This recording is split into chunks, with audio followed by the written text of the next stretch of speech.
శ్రీమాత్రే నమ. జయ గురు దత్తాత్రేయ నమ. ఈ వీడియోలో మనం రవిగ్రహ సంచారాన్ని పరిశీలిస్తూ మార్చి 14వ తారీఖున కుంభరాశి నుంచి మీనరాశిలోకి ప్రవేశించినటువంటి రవి సంక్రమణం, అంటే రవి ఒక రాశి నుంచి మీనరాశిలోకి మారడం అన్నది చాలా ఇంపార్టెంట్ అయిన విషయం. అంటే ప్రతి గ్రహం ప్రతి రాశి మారుతుంటుంది, కానీ ప్రతి నెల ఖచ్చితంగా ఒక రాశి నుంచి ఒక రాశికి సూర్యభగవానుడు మారడం జరుగుతుంటుంది. ఈ సూర్యభగవానుడు మారడం బట్టే మనకి ఋతువులు ఏర్పడుతుంటాయి, అలాగే వర్షాలు పడుతుంటాయి, ఎండలు వస్తుంటాయి. అంటే సమస్త జగత్తు సూర్యభగవాను యొక్క ఆధీనంలో అతను సంచారాన్ని బట్టి ఆధారపడడం జరుగుతుంటుంది. మరి మీనరాశిలోకి ఈ సూర్యభగవానుడు ప్రవేశించడం వల్ల ఎటువంటి ఫలితాలు జరిగే అవకాశం ఉన్నది అన్న విషయాన్ని మనం పరిశీలిస్తే, సూర్యభగవానుడు అగ్నితత్వ గ్రహం. మరి మీనరాశి జలతత్వంతో కూడుకున్నటువంటి గ్రహం. మరి అగ్నితత్వాన్ని కూడుకున్నటువంటి రవి భగవానుడు జలతత్వ రాశిలో ప్రవేశించినట్నే ఎంతో కొంత తన యొక్క ప్రభావాన్ని, అంటే తను ఇచ్చే ఫలితాన్ని తగ్గడం జరుగుతూ ఉంటుంది. సో సాధారణంగా జన్మజాతకంలో కూడా రవి జలతత్వ రాశుల్లో పడినప్పుడు, అంటే కర్కాటకంలో కానీ వృశ్చికంలో కానీ మీనంలో కానీ పడినప్పుడు కంపల్సరీగా జాతకుడు రవి బలహీనుడు అవ్వటం వల్ల అనారోగ్య సమస్యలు, లేదా కొన్ని సందర్భాల్లో ఏదో ఒక వ్యసనానికి, బలహీనతకి బానిస అవ్వడం జరుగుతుంటుంది. సరే, అది పక్కన పెడితే మనకి మీనరాశిలో రాహుగ్రహ సంచారం జరుగుతుంది. ఆ రాహుగ్రహం యొక్క నోట్లోకి ఈ సూర్యభగవానుడు వెళ్ళడం జరుగుతుంటుంది. ఒక విధంగా ఏంటంటే ఇది ఒక గ్రహణం అంటే కాదు, కానీ దీని ఒక గ్రహణ యోగం అని పెద్దవాళ్ళు చెప్తూ ఉంటారంటే అన్ని గ్రహాలు కూడా సూర్యభగవానుడికి దగ్గరగా వచ్చినప్పుడు తమ యొక్క ప్రభావాన్ని కోల్పోవడం జరుగుతూ ఉంటుంది. ముఖ్యంగా శుక్రుడు సూర్యుడి దగ్గరికి వచ్చినప్పుడు శుక్రుడు మరి అస్తంగత్వం చెందడం వల్ల జాతకుడు వైవాహిక జీవితంలో ఇబ్బందులు పడుతూ ఉంటాడు. అదే స్త్రీ జాతకం అయితే అనారోగ్య సమస్యలు, వివాహంలో ప్రాబ్లమ్స్, ఆర్థికపరమైన ఇబ్బందులు జరుగుతుంటాయి. సో ఇప్పుడు మరి సూర్యభగవానుడు అంటే రవిగ్రహం రాహు దగ్గరికి వెళ్ళినప్పుడు ఖచ్చితంగా రాహుకి తన యొక్క ప్రభావాన్ని కోల్పోవడం జరుగుతుంటుంది.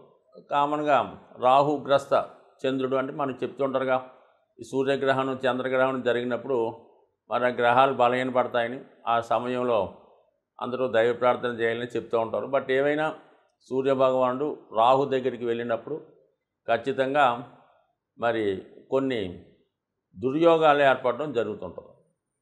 అందులో ముఖ్యంగా రవి పితృకారకుడు కాబట్టి మరి పితృదోషం ఏర్పడుతుంది. సహజ రాశి చక్రంలో పంచమ స్థానానికి రవి ఆధిపత్యం వహిస్తుంటాడు కాబట్టి, అలాగే సంతాన దోషం ఏర్పడుతుంటుంది. ఒక విధమైనటువంటి సర్పదోషం కూడా కొన్ని రాశుల వారికి ఏర్పడడం జరుగుతుంటుంది. రవి ఆత్మకారకుడు అవటం వల్ల, అటువంటి సహజ ఆత్మకారకుడు అవటం వల్ల, అటువంటి ఆత్మకారకుడు రాహుతో కలియటం వల్ల జాతకుడు తన యొక్క సహజంగా ఉన్నటువంటి లక్షణాల్ని, మంచి లక్షణాలని కోల్పోయి కొద్దిగా విరుద్ధమైన భావంతో ప్రవర్తించడం జరుగుతూ ఉంటుంది. అంటే రాహు అన్నది ఒక ఇండీసెంట్ బిహేవియర్ కలిగిన ప్లానెట్. అలాగే చట్టానికి వ్యతిరేకంగా, మన పెద్దవాళ్ళు పెట్టినటువంటి సాంప్రదాయాలకు విరుద్ధంగా, అలాగే సమాజంలో ఉన్నటువంటి న్యాయానికి, ధర్మానికి, చట్టానికి కొన్ని కట్టుబాట్లు గీసుకోవడం జరుగుతుంటుంది ఒక సమాజం అన్నాక. వాటికి వ్యతిరేకంగా ప్రవర్తించే ప్రయత్నం చేస్తుంటాడు ఈ రాహు. అటువంటి రాహుతో రవి కలియడం వల్ల ఒక విధమైనటువంటి, అంటే గురువుతో రాహు కలిస్తే గురుచండాల యోగం అంటారు. సో దీనికి అంత పేరు మనం పెట్టలేదు, కానీ మొత్తం మీద రాహుతో రవి కలిసి ఈ నెల రోజులు సంచరించడం వల్ల కంపల్సరిగా రాహు కొంత ఆత్మధైర్యాన్ని, ఆత్మబలాన్ని, వివేకాన్ని, సమర్థతని కోల్పోవడం వల్ల మరి ఈ రవి ఏ ఏ భావాలకి ఏ ప్రాతినిధ్యం వహిస్తుంటాడో వాళ్ళకి ఆయా విషయాల్లో ఒక విధమైనటువంటి ఇబ్బంది కలుగుతూ ఉంటుంది. అలాగే మరి ప్రభుత్వానికి సంబంధించినటువంటి ప్లానెట్ రవి కాబట్టి మరి రాహు మరి ఈ రవితో కలియడం వలన ప్రభుత్వ అధికారులకు ఇబ్బంది వస్తుంటుంది. అలాగే మినిస్టర్లకి, ప్రధానమంత్రులకి, ముఖ్యమంత్రులకి ఏదో ఒక అపకీర్తి, ఏదో ఒక అపవాదు, ఇలాంటి ఈ చెడ్డ పేర్లు రావడం ఇలాంటివి కూడా జరిగే అవకాశం ఉంటుంది. అది మరి లోక గోచారం ప్రకారం అంటే దేశ గోచార ప్రకారం ఈ విధంగా కొంత అపకీర్తి రాజులకి, అధికారులకి కూడా వచ్చే అవకాశం ఉంటుంది. బట్ ఏదైనా ప్రతి ఒక్కరూ కూడా మరి రాహు సంచారంతో నిమిత్తం లేకుండా ప్రతిరోజు కూడా సూర్యభగవాన్ని ఆరాధన చేయడం వల్ల, సూర్యుడిని పూజించడం వల్ల, ఆదిత్య హృదయం లాంటివి చదవడం వల్ల రవి స్ట్రెంత్ అవుతుంటాడు. రవి ఎంత బలంగా ఉంటే మరి దేశంలో అంత సస్యశ్యామలుగా ఉంటుంది, పరిపాలన చాలా నిజాయితీగా ఉంటుంది, అధికారులు నిజాయితీగా వ్యవహరిస్తుంటారు, విద్యార్థులు చక్కగా చదువుకుంటారు, ప్రభుత్వ ఉద్యోగ అవకాశాలు ఎక్కువగా రావడం జరుగుతుంటాయి. అందువలన అన్ని గ్రహాల కన్నా రవిగ్రహం చాలా ముఖ్యమైన గ్రహం. ఆ రవిగ్రహాన్ని ప్రతి ఒక్కరూ స్త్రీ పురుష భేదం లేకుండా, పెద్దవారు చిన్నవారు అనే భేదం లేకుండా కంపల్సరిగా రవిని ఆరాధించడం వల్ల రవి పాపగ్రహాలతో కలిసినప్పుడు ఆ చెడ్డ ఫలితాలు జాతకులకి, ప్రజలకి రాకుండా ఉండే విధంగా రక్షించబడే అవకాశం ఉంటుంది. మార్చి 14వ తారీఖు నుంచి ఏప్రిల్ 14 మధ్యలో రవి సంక్రమణం అంటే మనకి కుంభరాశి నుంచి మీనరాశిలోకి ప్రవేశిస్తున్నటువంటి రవిగ్రహ ప్రభావం కన్యారాశి వారి మీద ఏ విధంగా ఉండబోతుంది అన్న విషయాన్ని మనం పరిశీలిద్దాం. కన్యారాశి వారికి రవి వ్యయాధిపతి అంటే ఒక విధంగా రవి రాశి వారికి ప్రభుత్వం వారి వల్ల ఎక్కువ ఇబ్బందులు కలుగుతూ ఉంటాయి. సాధారణంగా ఈ రాశిలో జన్మించిన వారు చిన్న స్థాయి వ్యాపారస్తులుగాను, చిన్న స్థాయి ఉద్యోగులుగాను ఉండడం జరుగుతూ ఉంటుంది.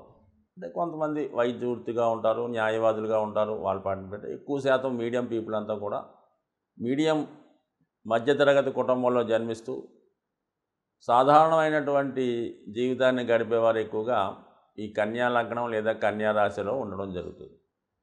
రవి 12వ స్థానంలో ఉండడం వలన బహుశా వీళ్ళ మీద ఎక్కువగా ఈ కన్యారాశి లగ్నం, కన్యా లగ్నం వారి మీద తల్లిదండ్రులు ఎక్కువగా వీళ్ళ మీద ఆధారపడడం జరుగుతుంటుంది. తండ్రి గారు అవ్వచ్చు, తాతగారు అవ్వచ్చు, ఇంకో కుటుంబ సభ్యులు అవ్వచ్చు, దగ్గర బంధువులు అవ్వచ్చు, ఎక్కువగా వీళ్ళ మీద ఎవరో ఒకరు ఆధారపడుతూ ఉంటారు. అలాగే వీళ్ళ కుటుంబంలో ఎవరో ఒకరికి అనారోగ్య సమస్యలు, ఏదో ఒక ఇబ్బందులు ఉండడం వలన వైద్యపరమైనటువంటి ఖర్చులు, అలాగే ఎక్కువగా రుణాలు ఉండడం వల్ల మధ్యతరగతి కుటుంబీకుల వలన ఏదో చదువు కోసమో పెళ్లి కోసం రుణాలు చేయడం, ఆ కుటుంబం చేసిన రుణం వీళ్ళ మీద పడటం వల్ల వీళ్ళ సంపాదన ఎక్కువగా ఈ వడ్డీలు కట్టాకి ఈ విధంగా జీవితంలో ఎక్కువ నలుగుతూ ఉంటారు ఈ రాశివారు. సో అటువంటి వారికి రవి ఇప్పుడు ఒక విధంగా సప్తమ స్థానంలోకి రావడం జరిగింది, 7వ స్థానంలోకి రావడం జరిగింది. రవి సెపరేటివ్ ప్లానెట్ స్వభావసిద్ధంగా ఏ భావంలో ఉంటే ఆ భావ ఫలితాలు దూరం చేయడం జరుగుతుంటుంది. అలాగే వ్యయాధిపతి అవ్వటం వల్ల ప్రస్తుతం సప్తమ స్థానంలో సంచరిస్తున్నాడు. సో ఈ కారణం వల్ల ఏంటంటే ఏదైనా వివాహ ప్రయత్నాలు చేస్తుంటే అవి వాయిదా పడడం జరిగే అవకాశం ఉంది. జీవిత భాగస్వామికి ఏదైనా ఇబ్బంది కలగడం, ఏదో ఉద్యోగపరంగానో ఆరోగ్యపరంగానో ఇబ్బంది కలగడం జరుగుతుంటుంది. సో ఏదైనా రవి ఇప్పుడు బలహీనమై 7వ స్థానంలో శత్రుస్థానంలో ఉంటూ, అంటే శత్రుస్థానం అంటే వీళ్ళకి కన్యారాశికి అది బాధక స్థానం. ఆ బాధక స్థానంలో రవి ఉండడం వల్ల రవి కారకత్వాల ద్వారా జాతకుడికి బాధ కలుగుతూ ఉంటుంది. అంటే ప్రభుత్వం వారి వల్ల, ప్రభుత్వ అధికారుల వల్ల, రాజకీయ నాయకుల వల్ల, అవసరమైతే తండ్రి గారి వల్ల, దగ్గర బంధువుల వల్ల ఇబ్బంది కలిగే అవకాశం ఉంది. ఒక విధంగా రాహు అక్కడ ఉండడం వల్ల, రాహు రవి కలియడం వల్ల మీ కుటుంబంలో ఒకరికి ఇబ్బంది కలగవచ్చు, లేదంటే హెల్త్ ప్రాబ్లం రావచ్చు, కొన్ని నిందలు అపవాదులు కూడా రావచ్చు. ఒక విధంగా విపరీత రాజయోగం ఏర్పడడం వల్ల ఏంటంటే అనుకోని సమస్యలు ఏమైనా రావచ్చు. ఎందుకంటే ఏదన్నా గ్రహం తన ఉన్న రాశి నుంచి 8వ రాశిలోకి వచ్చినప్పుడు ఖచ్చితంగా చెడ్డ ఫలితాన్ని ఇవ్వడం జరుగుతూ ఉంటుంది. అంటే చెడు ఫలితం ఇచ్చిన తర్వాత మంచి ఫలితం ఇవ్వడం జరుగుతూ ఉంటుంది అన్నమాట. సో ఇక్కడ వ్యయాధిపతిగా ఉన్నటువంటి వాడు 8 గళ్ళు దాటి సప్తమంలోకి రావడం జరుగుతుంటుంది. అంటే ఈ సమయంలో కొంతమందికి అంటే ఒక విధంగా ఇది కొంచెం శాస్త్ర విరుద్ధమైన, ఆల్రెడీ వివాహమై ఏదో కారణం వల్ల భార్యాభర్తలు విడిపోయి ఉన్నవాళ్ళు కానీ, అలాగే ఆల్రెడీ భర్తను కోల్పోయి ఉన్న వాళ్ళకి ఈ సమయంలో తిరిగి పునర్వివాహం లాంటిది జరగడం కూడా అవకాశం ఉంటుంది ఈ సమయంలో. అంటే ఏదన్నా ఒక విపరీత రాజయోగం అంటే ఈ విధంగానే ఉంటుంది. మరి ఈ విధంగా పునర్వివాహం జరగడం కానీ, ఎవరన్నా ఒకరు మీ యొక్క లైఫ్కి గ్యారంటీ ఇచ్చి మిమ్మల్ని ఆదుకోవడం కానీ జరుగుతూ ఉంటుంది. కొన్ని సందర్భాల్లో ప్రభుత్వ పథకాలు కూడా మీకు అనుకోకుండా రావచ్చు. సో ఏదైనా మొత్తం మీద చెడు లాంటి మంచి ఈ రాశి వారికి జరిగే అవకాశం ఉంది. బట్ ఆత్మకారకుడైనటువంటి సూర్యభగవానుడు బలహీనమై సప్తమ స్థానంలో ఉంటూ రాహుతో కలిసి ఉండడం వల్ల జాతకుడు కొన్ని బలహీనతలకు కూడా లొంగే అవకాశం ఉంటుంది. ఏదో ఒక వ్యసనానికో, ఒక బలహీనతకో, ఒక వ్యామోహానికో లొంగడం జరుగుతుంటుంది. స్వభావ సిద్ధంగా ధనం మోసపోవడం కానీ, ఈజీ మనీ అంటే ఏదన్నా ఈజీ మనీ అంటే మామూలుగా ఆన్లైన్ గేమ్స్, బెట్టింగ్లో, షేర్ మార్కెట్, ప్యాకెటో, జోదమో అలాంటి వాటికి కూడా లోనై కొద్దిగా మనస్తాపానికి గురవడం కానీ, లేదంటే జాతకుడికి దీర్ఘకాలికంగా ఏదైనా హెల్త్ ప్రాబ్లం కానీ వచ్చే అవకాశం ఉంది. రాహు ఎంతసేపు కూడా ఏదన్నా ఒక అనెథికల్ కార్యక్రమాలకి, చట్టవిరుద్ధమైన కార్యక్రమాలకి, సాంప్రదాయ విరుద్ధమైన కార్యక్రమాలకి కారణం అవుతుంటాడు. అది ఏది ఇచ్చినా కూడా కొద్ది విరుద్ధంగానే ఉంటుంది. పెళ్లి చేస్తే ఈ టైంలో సప్తంలో రాహు గురువు ఉన్న ఏదో ఒక మోసం జరగడం, ఇంటర్ కాస్ట్ మ్యారేజో, ఏదైనా వయసులో డిఫరెన్సో, ఏదైనా దీర్ఘకాలిక వ్యాధి ఉన్నవాడు, ఈ విధంగా ఏదో ప్రాబ్లం లేకుండా ఫలితాన్ని ఇవ్వడం రాహు. అటువంటి ఆత్మకారకుడు రవి రాహు కలిసి ఉండడం వల్ల జాతకుడు కొన్ని బలహీనతలకు లోనయ్యే అవకాశం కూడా ఉంది. సో ఏదైనా జాతకుడికి ఆరోగ్యపరంగా, ఐశ్వర్యపరంగా ఉండాలంటే ఖచ్చితంగా రవి బలవంతుడై ఉండాలి. రవి ఎంత బలంగా ఉంటే మిగతా గ్రహాల ప్రభావం నుంచి ఖచ్చితంగా బయటపడతాడు. ఈ కారణం వల్ల ఖచ్చితంగా ఈ రాశివారు ఈ నెలంతా కూడా సూర్యభగవాన్ని ఆరాధించడం, ప్రతిరోజు సూర్య నమస్కారం, అలాగే విధి విధానంగా ఆసనాల ద్వారా సూర్య నమస్కారం చేసుకుంటే ఇంకా మేలైన ఫలితం వస్తుంది. ఈ కారణం వల్ల ఆదిత్య హృదయం చదువుకోవడం ఇలాంటివి చేసుకుంటే రవి రాహు యొక్క కోరల నుంచి బయటపడి జాతకుడికి సంపూర్ణమైన ఆరోగ్యాన్ని, అలాగే ఐశ్వర్యాన్ని, మంచి నేముని కూడా ఇవ్వడం జరిగే అవకాశం ఉంది. స్వస్తి.